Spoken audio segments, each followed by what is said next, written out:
Hello dosto, welcome to the next video on numerical on star connected load. So in this numerical we are going to see इस numerical में जो हम देखने जा रहे हैं वो star connected load पे देखने जा रहे हैं. So पहले statement देखते हैं. A three phase supply of 400 volt 50 hertz is connected across the star connected load. So यहाँ पे जो loading condition दिया है वो star connected load का loading condition है. सो यहाँ पे जो लोड दिया है वो दिया है स्टार कनेक्टेड लोड. सो सबसे पहले हम देखते हैं कि मेरे पास थ्री फेज सप्लाई है. Okay, this is three phase supply. Three phase supply में जो यहाँ पे वोल्टेज है वो 400 वोल्ट 50 हर्ट्ज का सप्लाई है. ओके, सो ये दिया है आर वाई बी के क्रॉस. और जो लोड दिया है वो स्टार कनेक्टेड लोड है. सो लोड जो दिया है वो स्टार कनेक्टेड लोड. एक छोटा सा डायग्राम बना लेता हूँ ताकि अंडरस्टैंडिंग इजी हो. सो ये स्टार कनेक्टेड लोड है. सो इस लोड में ये जो पर फेज इम्पीडेंस दिया है मुझे, सी हमेशा इम्पीडेंस जो होता है वो पर फेज होता है. ओके, लाइन इम्पीडेंस ये ऐसे नाम की कोई चीज नहीं है. सो पर फेज इम्पीडेंस जो दिया है वो 40 प्लस J30. सो इम्पीडेंस हमेशा जो रहता है वो ओहम पर फेज, मतलब हर एक फेज में इतना इम्पीडेंस है. इस फेज में भी उतना है, इस फेज में भी उतना है, इस फेज में भी उतना है. सो अभी मुझे यहाँ पे क्या क्या निकालना है, line voltage and phase voltage. So जैसे मैंने बताया था यहाँ पे इस साइड में लाइन क्वांटिटीज आती है और इस साइड में फेज क्वांटिटीज आती है. सो पहले लाइन क्वांटिटीज देखते हैं कि लाइन क्वांटिटी में तो वोल्टेज ऑलरेडी गिवन है. सो वीएल का जो वैल्यू है ये डायरेक्टली प्रॉब्लम में दिया है. वीएल का जो वैल्यू है वो दिया है 400 वोल्ट. ओके, ये जो लोड है ये स्टार कनेक्टेड है. सो स्टार कनेक्टेड लोड में VL is equal to √3 VPH रहता है. So that's why my VPH is equal to VL divided by √3. अगर मैं ये कैलकुलेट करता हूँ कैलकुलेटर के ऊपर, सो कैलकुलेटर पे देख लो, यहाँ पे मैंने कैलकुलेट किया 400 डिवाइडेड बाय √3. सो ये जो वैल्यू है ये कितना आया, 230.9 वोल्ट. 230.9 वोल्ट वैल्यू आया. सो यहाँ पे देखो मैंने VL तो ऑलरेडी प्रॉब्लम में दिया है. देन यहाँ से मुझे VL और VPH का रिलेशन पता है. So VL is equal to √3 times VPH. तो मुझे इसमें से VPH निकालना है. So VPH is equal to VL divided by √3. So आता है VL का जो वैल्यू है वो 400 है. सो 400 डिवाइडेड बाय √3 अगर आप करते हो तो आपको वैल्यू मिलती है 230.9. अभी मुझे लाइन करंट और फेज करंट निकालना है. तो देखो यहाँ पे तो पहले पूछा है लाइन करंट, बाद में पूछा है फेज करंट. लेकिन ऐसा हो नहीं सकता कि पहले फेज करंट निकालना पड़ेगा, क्योंकि आपके पास जो इम्पीडेंस है वो पर फेज इम्पीडेंस है.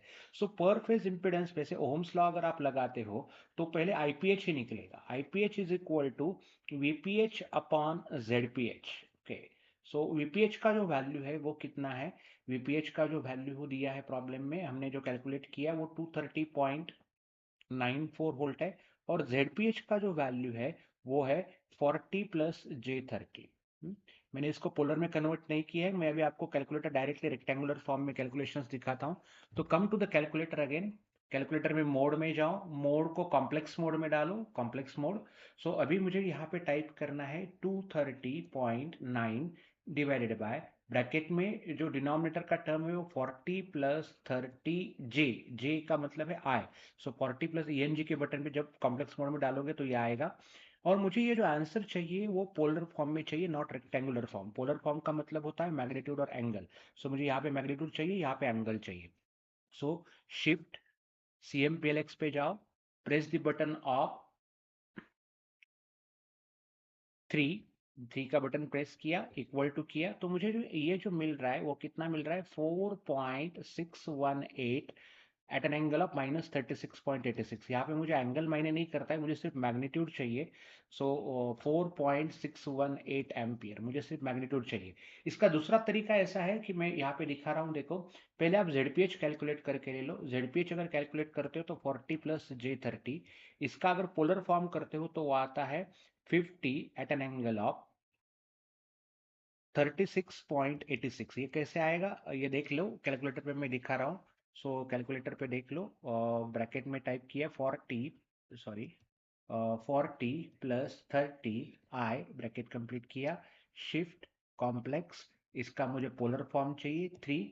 सो देखो 50 at an angle of 30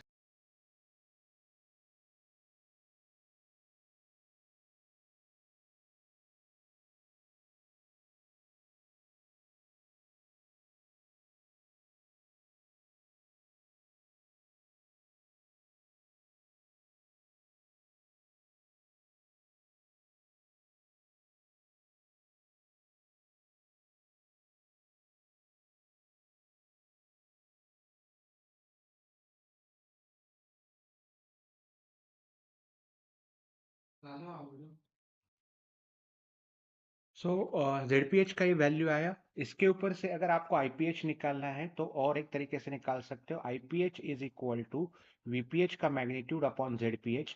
so VPH का मैग्नीट्यूड है 230.94 डिवाइडेड बाई 50 करके लोगे तो सिर्फ मैग्नीट्यूड मिलेगा यहाँ पे 4.618। तो ये मैंने एक दूसरा तरीका दिखाया आपको यहाँ पे कि IPH कैसे कैलकुलेट कर सकते हो। मुझे अभी लाइन करंट चाहिए। सो स्टार कनेक्टेड लोड है। सो स्टार कनेक्टेड लोड में IL is equal to IPH रहता है।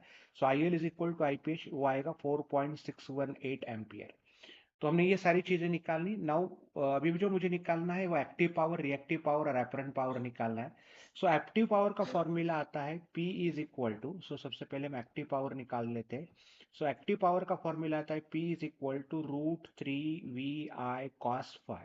तो यहाँ पे अभी cos phi की वैल्यू पता नहीं है। सो cos phi कैसे निकलता है मैं बताता हूँ। इम्पिडेंस ट्रायंगल में ये वैल्यू होता है आपका रेजिस्टेंस, ये वैल्यू होता है रिएक्टेंस, और ये वैल्यू होता है इम्पिडेंस, और ये एंगल होता है फाई। तो अभी मुझे R का वैल्यू प्रॉब्लम में दिया है, ये 40 है, और X का वैल्यू जो है वो 50 है।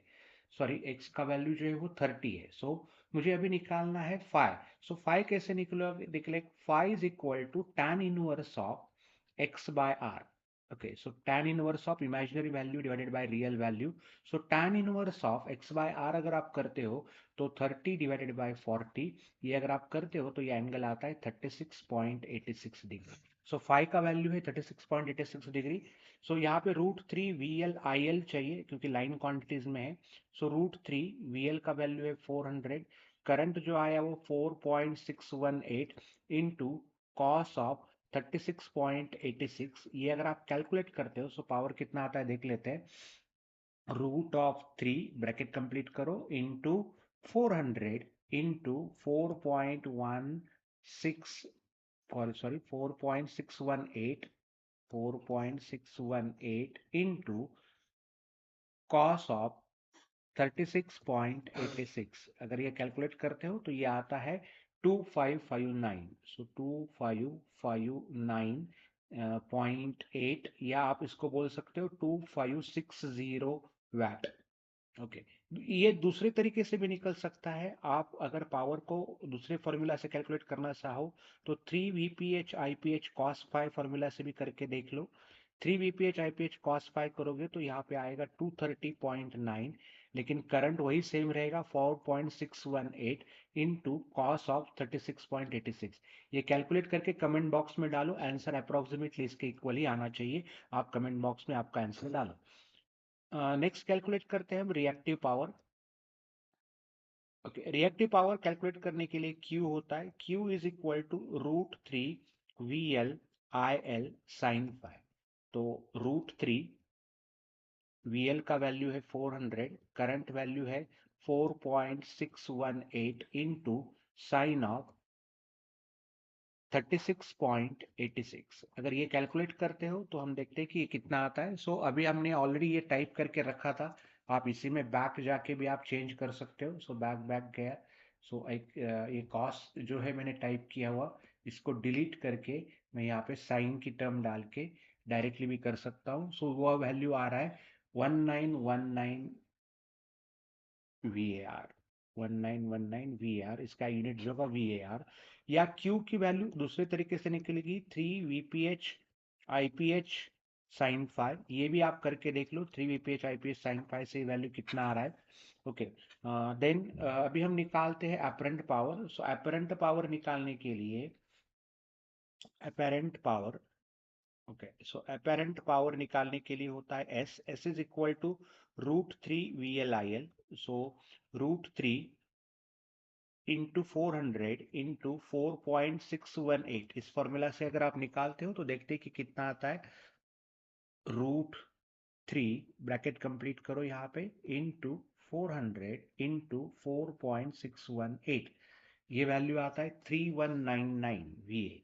3199 VA। सो इस या और दूसरे फॉर्मूला से आप निकाल के देख लो। S is equal to, sorry, let me undo this। S is equal to 3 VPH IPH, इस फॉर्मूला से भी आप करके देख लो। सो 3 VPH IPH मतलब 3 230.9 इंटू 4.618, ये आंसर अप्रोक्सीमेटली इसके इक्वल ही आना चाहिए। आप एक बार चेक कर लो और कमेंट बॉक्स में लिखो। तो हमने यहाँ पे स्टार कनेक्टेड का प्रॉब्लम देखा। सो नेक्स्ट वीडियो में हम डेल्टा कनेक्टेड का प्रॉब्लम देखेंगे। होप आपको ये प्रॉब्लम समझ में आ गया होगा। Kindly subscribe my channel. अगर आपको अच्छा लगा हो वीडियो तो लाइक कीजिए, और कौन सा प्रॉब्लम सॉल्व करना है ये आप बताइए, हम नेक्स्ट वीडियो में कर लेते हैं।